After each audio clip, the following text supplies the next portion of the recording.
제가 은퇴를 하고서 양평에서 충청도 보은으로 이사해서 시골에서 농사를 지금 짓고 있습니다.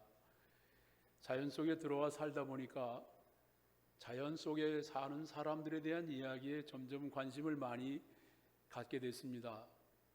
그래서 방송에 보니까 자연의 철학자라는 그런 방송 프로그램을 보니까 이계진 아나운서가 나왔습니다. 그가 잘 나가는데 어느 날 갑자기 화면에서 보이질 않았는데 그에 관한 이야기를 보니까 51살에 그 아나운서직을 그만두고 시골로 내려가서 벌써 25년이라는 세월이 지났으니까 70대 중반이 됐습니다. 그래서 그가 살아온 이야기를 쭉 이렇게 보여주고 이야기하는 과정에서 기자가 질문을 합니다. 당신은 유명한 아나운서였기 때문에 다시 태어나면 아나운서 하시겠죠? 그러니까 이계진 아나운서 하는 말이 나는 다시 태어나고 싶지 않습니다. 내가 어렸을 때부터 살아온 날들이 힘들었어요.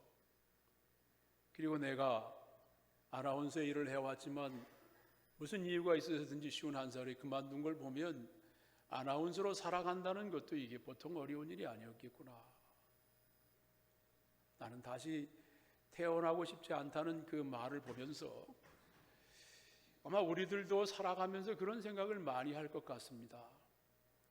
저도 이 은퇴를 했지만 나이가 먹으면 철이 들어서 웬만한 거 걱정 안 하고 잘 살 줄 알았는데 나이를 먹고 은퇴를 해봐도 여전히 어린아이 같은 모습으로 살아가는 제 모습을 보면서 사람이 한평생을 살아간다는 게 성경에서 말한 것처럼 수고와 슬픔뿐인 세상 속에서 연약한 인간으로 이 세상을 헤쳐가며 산다는 게 이 보통 어려운 일이 아니구나. 아마 여러분들도 나이를 먹고 그래도 많은 세월이 지나고 나면 이제 많은 걸 알 것 같지만 나이가 들어갈수록 몸은 연약해져 가고 부족한 모습들을 많이 보게 됩니다. 사도 바울, 하나님을 잘 믿는 사람이지만 그의 인생을 회상하면서 그의 인생을 쭉 돌아보면 그렇게 말했습니다.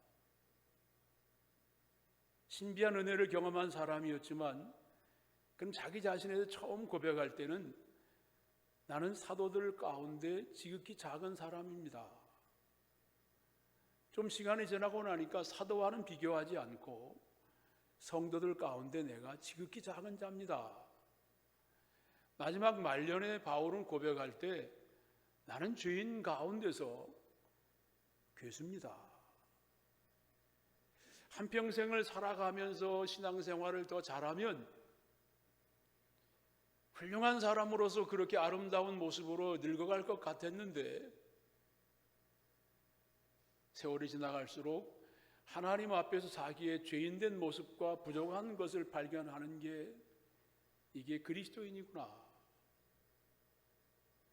한평생을 어찌 보면 우리는 열심히 잘 살아보려고 신앙생활을 해가지고 이 30년, 40년 이렇게 저도 40년 목회를 해보면서 이쯤 되면 뭔가 하나님에 대해서 내 자신에 대해서 거의 이제 완벽하게 살아낼 수는 없을까 생각했는데 나이가 들어갈수록 사도 바울이 고백한 것처럼 내가 너무 부족한 것만을 보고 하나님의 은혜가 아니면 내가 아무것도 아니구나 하는 이런 사실을 그리스도인들이 보면 예수 믿으면 완벽해지는 사람이 아니라 예수를 믿음으로 말미암아 내가 누구인가? 내가 얼마나 하나님 앞에서 문제가 많은 사람인가 하는 것을 느끼게 하는 것이 이게 은혜이고 예수 믿는 사람들이 마지막 드리는 고백이구나. 내 자신에 대해서 하나님 앞에 실망하면서 하나님 나는 이것밖에는 내놓을 게 없습니다. 그렇기 때문에 예수 그리스도의 은혜가 아니면 내 인생은 아무것도 아닙니다.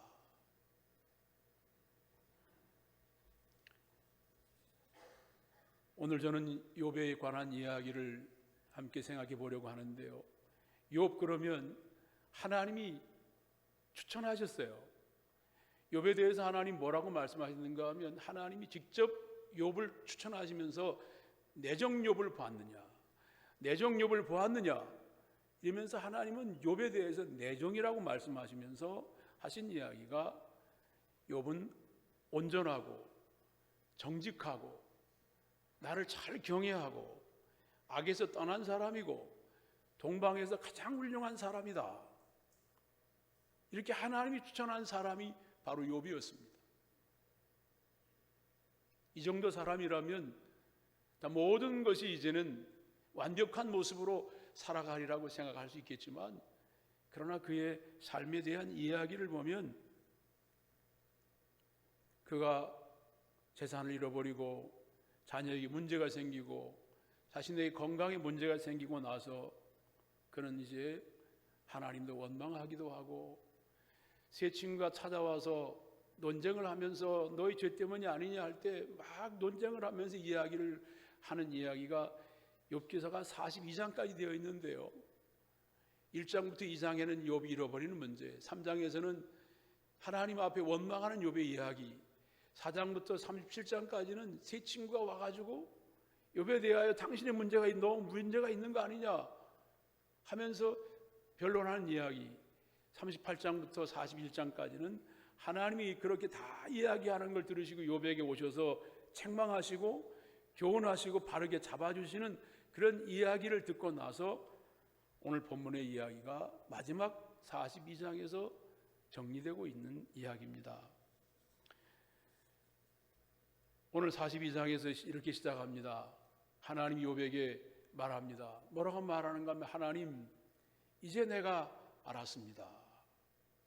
나는 이제 하나님 말씀하신 것처럼 너 온전하고 정직하고 너 나를 잘 경외하고 악에서 떠나고 동방에서 훌륭한 사람이란 이야기를 들으면서 나 괜찮은 사람이다 생각하고 나에 대해서 문제를 말하는 세 친구들에 대해서도 함부로 말하면서 막 논쟁을 벌였는데, 하나님 말씀을 듣고 고난 앞에서 자신도 원망하며 살아가는 자기 자신의 모습을 보고서 하나님, 이제 내가 알았습니다.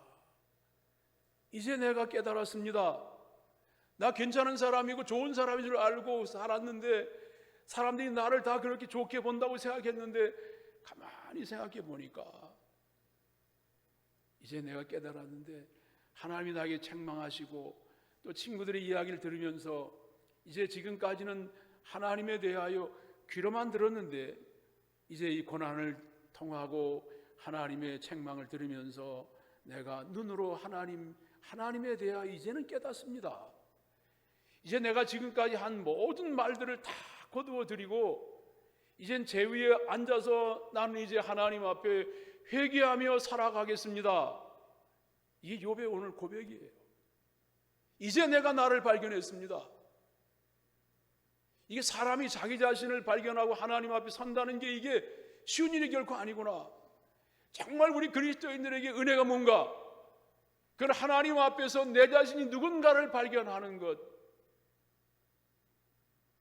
누가 뭐라고 하든지 하나님 앞에서 내가 어떤 사람인가 하는 것을 스스로 느끼며 자기 자신을 발견할 때 예수 그리스도가 보이고 하나님의 은혜가 나를 감싸고 있는 것을 느끼게 되는 그것, 이것이 그리스도인들에게 주시는 놀라운 은혜일 것입니다. 오늘 예수 믿고 나서 우리는 많은 하나님의 축복을 기대하지만 정말 좋은 축복과 은혜가 뭔가 보면 내 자신이 누군가를 발견하고 나를 발견할 때 나를 사랑하기 위하여 예수 그리스도를 보내신 하나님의 사랑을 깨닫는 그것이 오늘 한평생을 살다간 우리들에게 이제 하나님 깨달았습니다. 욥이 고백한 것처럼 이제야 알았습니다. 이제야 내가 깨달았습니다. 나는 오직 하나님 앞에 회개하며 제 위에 서서 회개하는 모습으로 하나님 앞에 나갈 수밖에 없는 존재라고 하는 것을 고백하는 그것. 이때 하나님과 내가 통하는 순간이 됩니다. 왜 하나님이 나를 예수 그리스도를 보내셨는지 내가 이제 알았습니다. 내 의로 하나님 앞에 나가는 게 아니라 하나님의 은혜로 내가 살아간다는 것을 바울이 고백한 것처럼, 옛날엔 자기 의로 괜찮은 사람으로 살았다고 생각했는데 바울이 깨닫고 나니까 깨달았습니다. 나 선한 사람인 줄 알았는데 내가 선과 악이 내 안에 같이 있었고 마음으로는 하나님의 법을 원하지만 육신으로는 죄의 법을 쫓아가는 아주 곤고한 사람이라는 걸 내가 이제 깨달았습니다 하고 깨닫는 그 은혜가, 그 은혜로 살아가는 그 자체가 그리스도인들에게는 귀한 축복일 것입니다.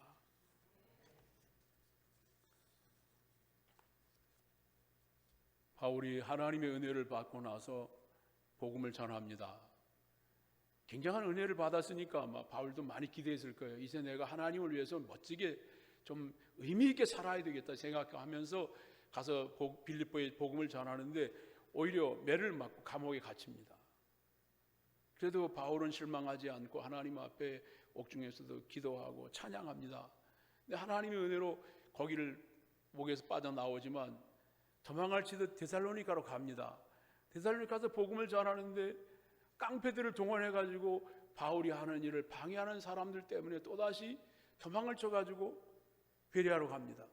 근데 거기까지 쫓아와가지고 계속 이렇게 힘들게 하기 때문에 다시 아덴으로 갑니다. 근데 아덴에서는 똑똑한 사람들과 논쟁을 하면서 막 이렇게 얘기를 했는데도 복음이 효과적으로 증거되지가 않아요.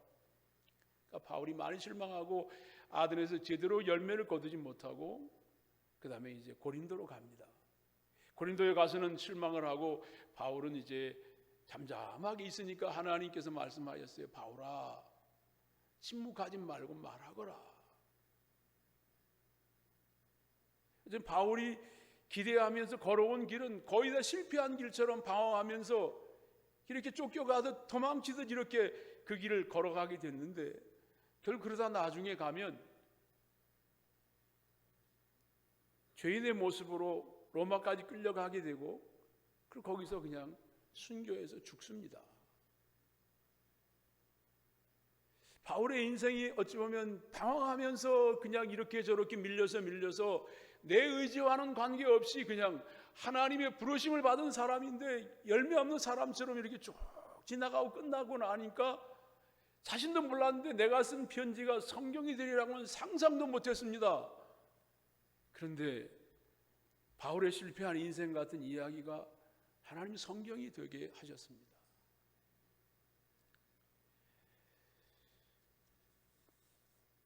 오늘 우리들의 살아온 삶을 내놓아라 한번 얘기해 보라고 당신 30년 40년 신앙생활 했는데 한번 당신 신앙적인 얘기를 해보라 그러면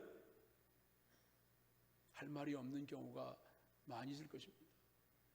하나님 앞에서 너 어떻게 살았는가 말해봐라. 그럴 때 나 하나님 앞에 내놓을 게 없습니다. 그냥 쩔쩔매고 이렇게 저렇게 뭐 살아보는 것 같았는데 그냥 제대로 하나 내놓을 것이 없는 모습으로 늙어버렸고 이제 인생을 마감하게 됐습니다. 제가 목회를 끝내면서 그런 생각을 참 많이 하게 됩니다. 근데 하나님은 오늘 우리들에게 있어서 내가 행한 어떤 일을 보시려고 하시는 것이 아니라 내가 어떤 마음으로 인생을 살고자 했느냐,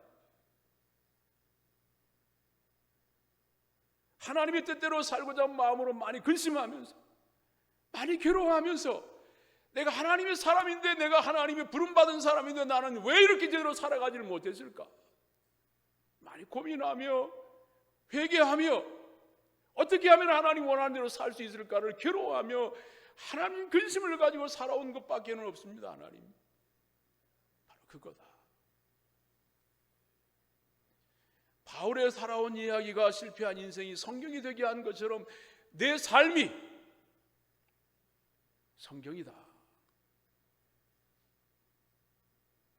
하나님이 오늘 우리의 삶 속에서 하나님 기대하시는 것은 바로 그런 것일 것입니다.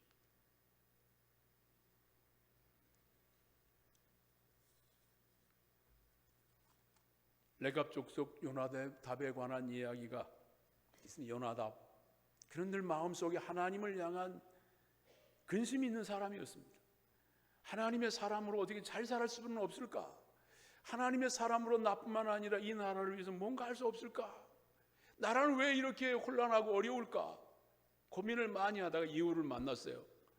예후와 함께 뜻을 같이 하면서 나라를 잘 세워서 예후가 왕이 되고 종교 개혁을 통해서 든든하게 나라를 세워가게 됐습니다. 그랬는데 예후가 왕이 되고 나서 정착을 하고 뭔가를 이렇게 소유하기 시작하면서 예후가 변질되기 시작했습니다.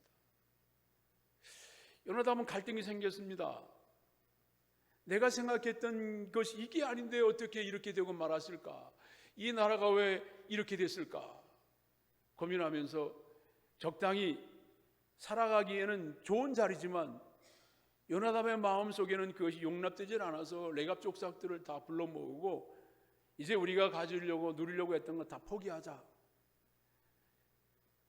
내가 종교 계획을 하고 나라를 세우려고 하는 뜻은 이런 게 아니었는데 나라가 다 이렇게 엉망이 되어버리고 말았는데 우리 레갑 족속은 하나님 경외하는 일을 위해서 이제 우리는 집도 짓지 말고 땅도 소유하지 말고 씨도 뿌리지 말고 우리는 이제 광야로 나가서 우리는 목축업을 하면서 오직 하나님 경외하는 것만 위해 살자. 사람이 뭔가를 소유하고 정착하고 이러면서 사람이 변질되기 시작하는데 오직 하나님 경외하는 일만을 위해서 살아가고 싶은데 너희들이 함께 하겠느냐? 그러니까 레갑 족속들이 따라 나섰습니다. 그러다 얼마 세월이 지나서 요나답은 죽었습니다. 어찌 보면 마음으로는 뭔가를 뜻을 이루려고 나라를 세워보고 뭐 이렇게 해보려고 했지만 사람의 시간이라는 게 정해지면 죽잖아요. 죽었어요. 근데 레갑 족속들은 이제 세월이 지나면 물을 거예요. 아버지, 왜 우리 족속들은 술도 마시지 않나요? 그리고 우리는 왜 집도 짓지 말아야 되나요? 왜 우리는 정착하면 이렇게 편안하게 살지를 못하나요? 옛날에 우리 족속 가운데 요나답이 있었단다. 그 사람이 하나님 경외하는 일을 위해서 우리 족속은 술도 마시지 말고 땅도 소유하지 말고 씨앗도 뿌리지 말고 하나님 경외하는 일만을 바라보며 살아가자고 해서 우리가 정처 없이 이렇게 목축업으로 살게 됐단다. 그걸 자부심으로 느끼며 살아가자 이렇게 전하며 살게 됐습니다. 근데 하나님이 예레미야에게 말씀하셨어요. 예레미야야, 레갑 족속 요나답의 후손 가운데서 내 앞에 설 자가 끊어지지 않을 것이다. 요나답은 그렇게 살다가 죽었습니다. 그러면 그것으로 끝이라고 생각하기 쉬운데 하나님은 아니었어요. 내 마음속에 그런 생각을 가지고 내 족속과 함께 살기를 원한다면 너는 죽어도 죽은 게 아니다. 내가 내 후손들 속에서 내 앞에 설 자가 끊어지지 않도록 이어갈 것이다. 이렇게 말씀하셨습니다. 오늘 우리 앞에 하나님께서 허락하신 이 아름다운 뜻을 내 마음속에 품고 살다가 늙어지면 죽습니다. 그러나 하나님은 그런 생각을 가지고 사는 사람이 그 시대로 끝나는 게 아니었습니다. 죽지 않고 영원히 내 마음속에 아름다운 소원을 가지고 있기 때문에 나는 너와 내 가문에게서 그와 같은 일을 이룰 것이다.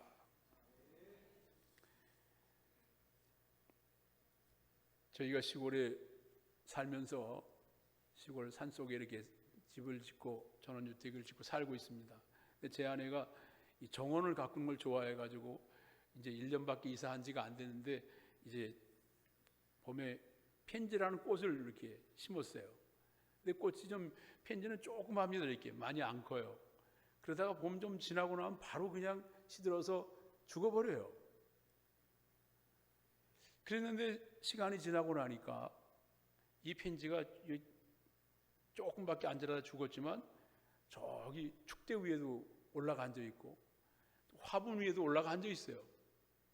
그래서 여보 어떻게 저기 올라가 앉았지? 저 심지도 않았는데 그러니까 이 씨앗이 바람에 날려서 저 높은 축대 위에도 올라 앉았고 이쪽 화분 위에도 올라 앉아서 거기서 꽃을 피우고 있더라고요.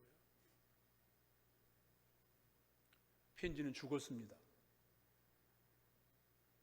근데 올라가기 어려운 것도 하나님 다 올라가게 하시고 꽃을 피우게 하시고 또 이어가게 하시는 것을 보면서 미물인 편지에게도 이런 역사가 있는데 하나님은 오늘 우리의 삶에서 그저 몇 년 살다가 우리가 죽는다 할지라도 하나님은 내 삶은 이게 끝이 아니다.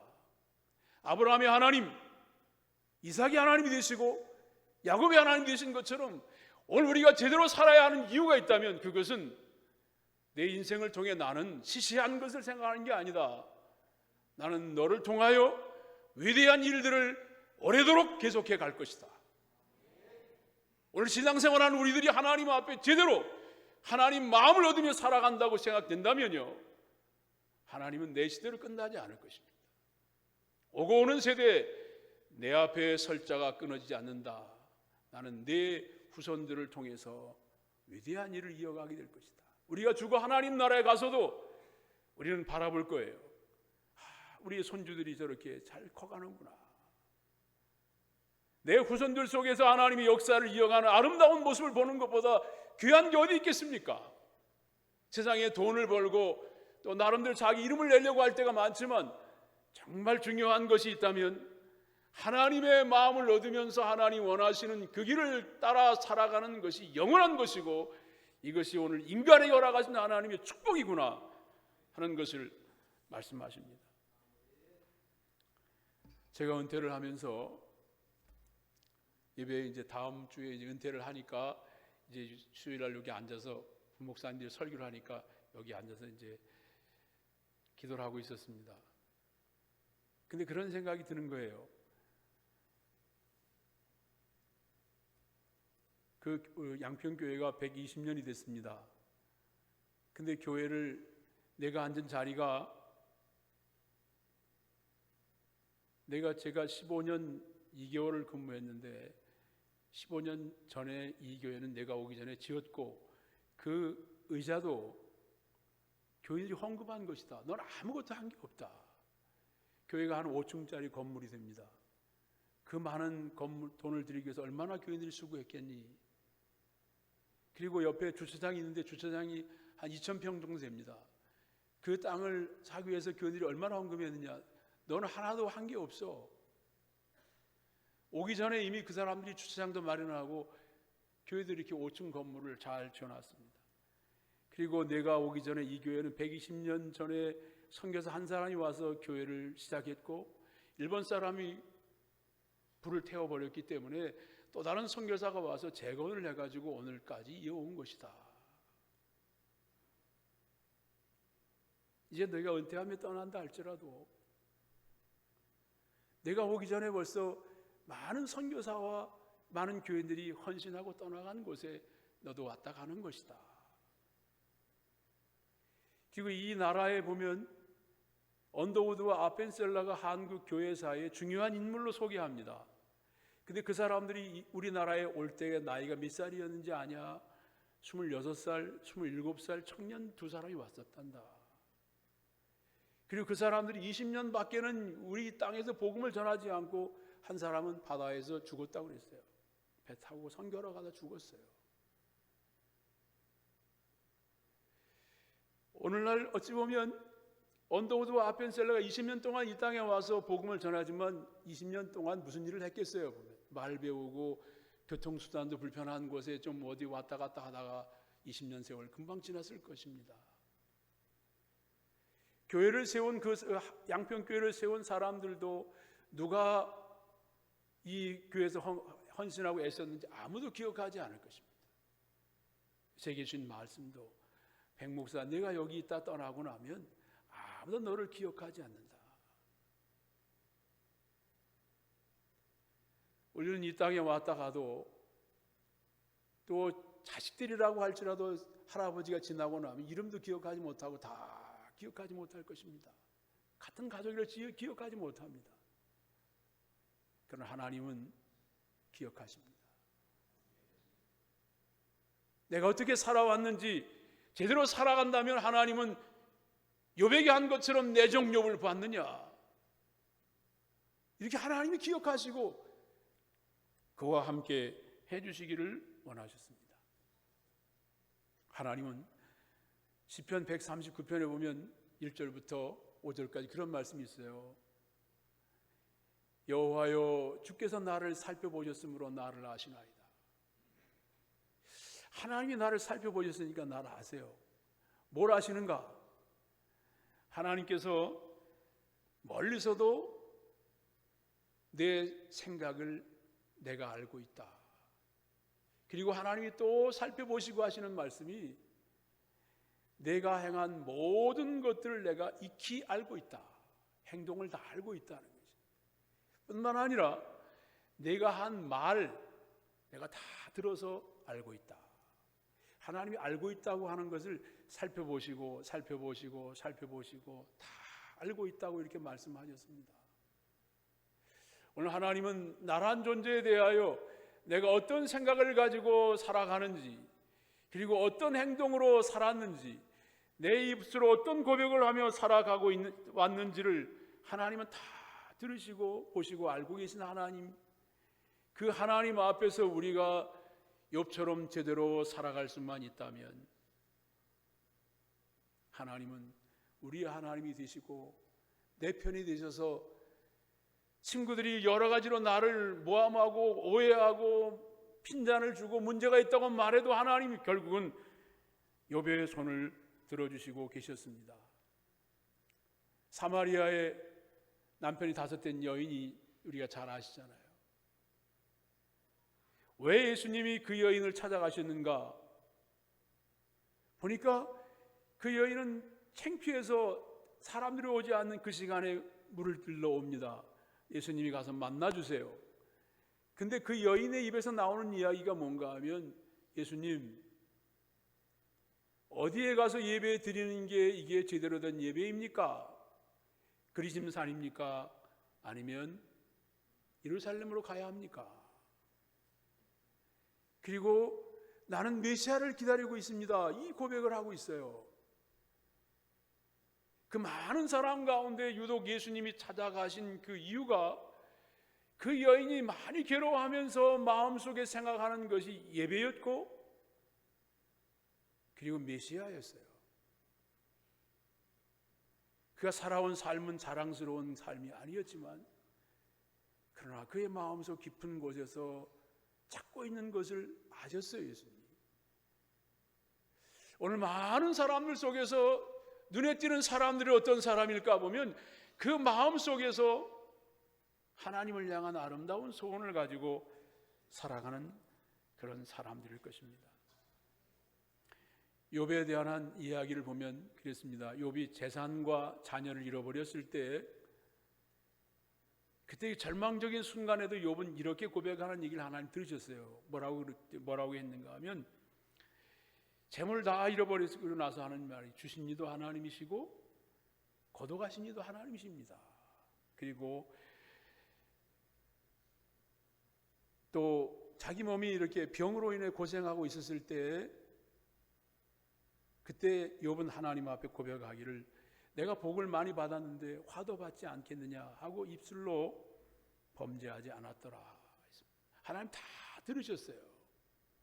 그 절망적인 순간에도 욥은 입술로 하나님 앞에 범죄하지 아니했다 하는 것을 말씀해 주십니다. 이스라엘 백성들이 40년 동안 광야에서 방황하면서 길을 찾아가지 않습니까? 광야의 학교에서 많이 방황하면서 어떻게 해야 할 줄 모르고 방황하면서, 방황하려는 그들은 방황하고 있었지만 방황하는 가운데서 길을 찾게 하셨어요. 뿐만 아니라 이스라엘 백성이 범죄하여 바벨론 포로 생활 70년 생활을 하면서 이스라엘 전체 공동체를 방황하면서 하나님께서 다시 그 민족을 세워가시는 것을 바라보면, 오늘 우리들에게 있어서의 방황이라고 하는 것은 나는 방황하고 힘들지만, 그러나 하나님은 그 백성을 다시 세우고 그 교회를 다시 세워가시는 그런 역사를 이루어 가시는데, 그 가정을 다시 세워가게 하시는 데는 방황이라고 하는 것을 통해서 하나님은 하나님의 뜻을 이루어 가시는구나 하는 것이었습니다. 우리도 많이 방황할 것입니다. 그런데 욥기서 23장 10절에서 그런 말씀이 있어요. 내가 가는 길을 그가 아시나니 그가 나를 단련하신 후에는 내가 순금같이 되어 나오리라. 나의 가는 길을 내가 아는 줄 알았는데 아니었습니다. 나의 가는 길을 누가 안다고요? 나의 가는 길 오직 그가 아시나니, 나의 가는 길을 아시는 그분께 가야 합니다. 우리는. 나의 길 오직 그가 아시나니 나를 단련하신 후에 내가 정금같이 나아오리라. 나의 길을 내가 하는 줄 알았어요. 나의 길 오직 그가 아시나니, 나의 가는 길을 아시는 그분께 가야 우리의 방황이 멈춰집니다. 우리는 많이 방황했습니다. 그런데 그 방황이 방황으로 멈춘다면, 끝난다면 이것은 불행한 일일 것입니다. 그러나 내 방황하는 문제를 가지고 우리가 하나님께로 나아가면 우리의 삶은 새로운 길을 들어서게 될 것입니다. 어린 시절에 제가 19살 때 대학에 떨어져가 재수를 했습니다. 서울에 있는 그 대성학원을 이제 재수하면서 아침에 이렇게 가게 되면 도시에 많은 사람이 움직여요. 그때 저는 이 나이에 이제 이렇게 재수해가지고 걸어다니면서 내가 재수하니까 나는 인생의 낙오자가 돼가지고 앞으로 이 치열한 경쟁 사회 속에 내가 어떻게 살아갈 수 있을까? 고개를 숙이고 땅만 보며 걸었습니다. 근데 그때 우리 어머니가 40대 중반에 암에 걸리셨어요. 서울대학병원에 2달 입원하시니까, 그러니까 그때 의료보험도 안 되고 그러니까 그냥 조그만 허름한 시골집도 다 팔아서 병원비로 들어가고 나서 남의 집 월세에 살게 됐어요. 근데 제가 장남이에요. 그래서 어머니는 병원에 계시고 저는 재수하고 경제적으로는 쪼들리고, 장남으로서 내가 좀 뭔가 돈도 벌어야 되고 유능해야 되는데 재수하고 땅을 보며 걷는 제 자신을 보면서 많이 울면서 걸어 다녔어요. 내 인생이 앞으로 어떻게 될까? 그런데 하나님께서 그런 과정에서 방황하며 걸어가는, 울며 불며 걸어 다니는 그 길에서 하나님은 목회자의 길을 걷게 해주셨어요. 그때는 굉장히 힘들고 어려운, 절망적이고 막다르고 이제 버려진 사람처럼 생각이 됐는데, 그리고 나서 이제 목사가 돼가지고 아무도 저를 불러주는 데가 없어가지고, 그래서 기도원에 가서 하나님, 아무도 나를 오라는 데가 없습니다. 기도원에 가서 이제 기도하는 가운데서 하나님 이제 불러주셔서 이제 목회를 시작하면서 31살에 시골 산골에 30명 모이는 교회에 가게 됐습니다. 내가 밥이나 먹을 수 있을까? 그런 시골 산골에 들어가서 목회를 해보면서 처음 제대로 하는 게 뭐 있겠어요? 시행착오도 하고 쩔쩔매면서 어떻게 될 건가 이렇게 생각하면서 지내왔고, 이제 은퇴를 하고 나서 보니까 그때는 다 어렵고 길이 없는 것 같고 이제 안 되는 것 같은 그런 생각을 가지면서 세월이 지나서 은퇴를 하면 돌아보니까 다 그때가 하나님의 때였어요. 나는 빈손으로 걷고 그 외로운 길을 그저 힘없이 걸어가는 그런 길인 줄 알았는데 보니까 다 그때가 하나님의 때였어요. 야곱이 정말 갈 곳을 모르고 광야에 누워 있는데도 보니까 정처 없이 어디로 가야 할지 모르고 떠나는 야곱의 길에 하나님이 베들레헴에서 나타나시지 않습니까? 야곱은 방황하고 있었지만 그때가 하나님의 때였고 또 하나님이 인도하시는 순간이었습니다. 우리는 지금은 고민할 거예요. 왜 나는 이렇게 방황하면서 이렇게 힘들게 어려운 길을 걸어갈 수밖에 없을까? 그런데 그때가 하나님이 인도하시는 때라는 것을 느끼게 됩니다.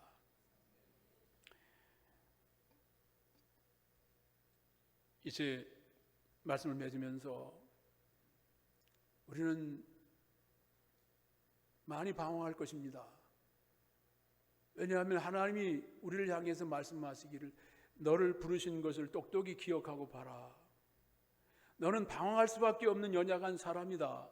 왜냐하면 내가 너를 불렀을 때 너는 지혜롭지도 않았고 유능한 사람도 아니고 문벌도 좋은 사람도 아니다. 도리어 너는 미련하고 약하고 천하고 멸시받아 마땅하고 자랑할 것이 없기 때문에 내가 너를 불렀다.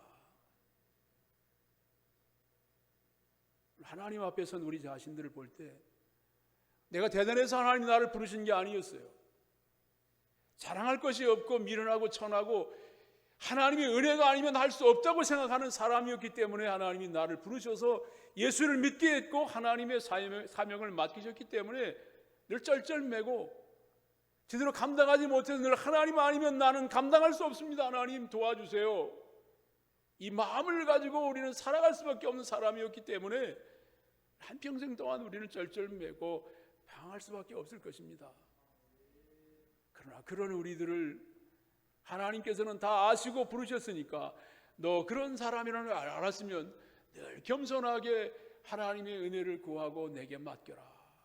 내가 힘들 때마다 하나님 나에게 하나님의 은혜로 나와 함께 하셔서 이 어려운 때를 벗어나게 해달라고 기도하며 살아간다면 분명히 하나님은 나의 하나님이 되기를 원하실 것입니다. 이제 우리 하나님 앞에서 고민하고 힘들어하는 그런 날들을 앞으로도 분명히 살아가게 될 겁니다. 우리는 자주 돌아가면서 내가 하나님 잘 가고 있나요? 하나님 앞에서 내 자신을 발견하며 또 하나님 앞에서 내가 어떻게 살아가야 하는지를 새롭게 느낄 때마다 내가 선 자리가 욥이 고백한 것처럼 회개하는 자리가 되어야 한다는 것, 그때마다 하나님께서 욥의 친구들에게 이제 대신해서 그를 위해서 하나님 욥의 손을 들으시고 축복하시는 그런 은혜 속에 살아가시기를 주의 이름으로 기원합니다.